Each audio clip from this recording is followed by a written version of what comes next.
9 የወለደችው ሴትዮ ቤት ፊልም እንይ ብዬ ጠርቻት እግራችን ላይ ፎጣ ጣል አድርገን ቺፕስ እየበላን ፊልም እየመረጥን ነው።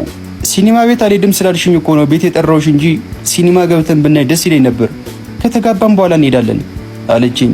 ቤርጎ ቤት ሳይሆን ሲኒማ ቤት እኮ ነው ያልኩሽ። ከጋብቻ ጋር ምን አገናኘው? ሲኒማ ቤት እኮ ያው ቤርጎ ቤት በለው።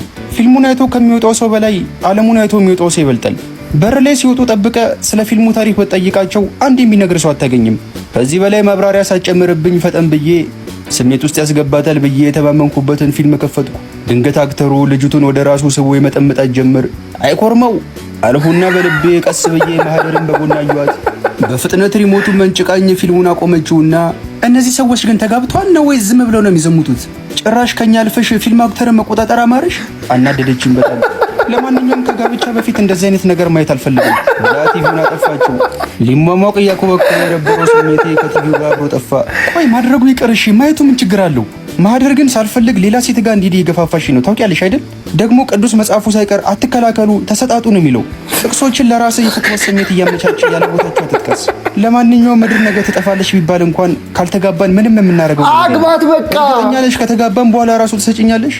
እጇን ጉንጬ ላይ ጣል አድርጋ እየደባበሰችኝ ከዛ በኋላማ ምንም የኔ የምለው ነገር የለም። ሁሉም ያንተ ነኝ ጌታ። እኔ ምንም ድግስ ግርግር ምናምን አልፈልግም። በቃ ሽማግሌ ልከህ ከቤት እንድትወስደኝና ሰማንያችንን እንድንፈራረም ብቻ ነው የምፈልገው። በተረፈ በቬሎና በሱፍ ቆንጆ ቆንጆ ፎቶዎች ከተነሳን በቂ ነው አለችኝ። እኔ እኮ ሰርግ የምትፈልጊ መስሎኝ ነው በምን አባቴ ደግሳለሁ ብዬ እስካሁን የቆየሁት። እንደዛ ከሆነማ በቃ ፎቶ፣ ሜካፕም፣ ሱፍና ቬሎ ክራይም አንድ ላይ የምናገኝበት ቦታ አለ። ሰሞኑን እዛ እንሄዳለን። ከዛ ሽማግሌ ልክና ሰማንያችንን እንፈራረማለን። እሺ አለችኝ። በጉጉት ስጠብቀው የነበረው ቀን ደረሰ። ይሄ ነው በልኩና በልቤ ግንባሯን ሳምኳት። ወጪው አስፈርቶ ሆኖ እስካሁን አሁን አግባና በቃ አለምህን ምንም እንደዚህ እንትን ማለት አያስፈልግም።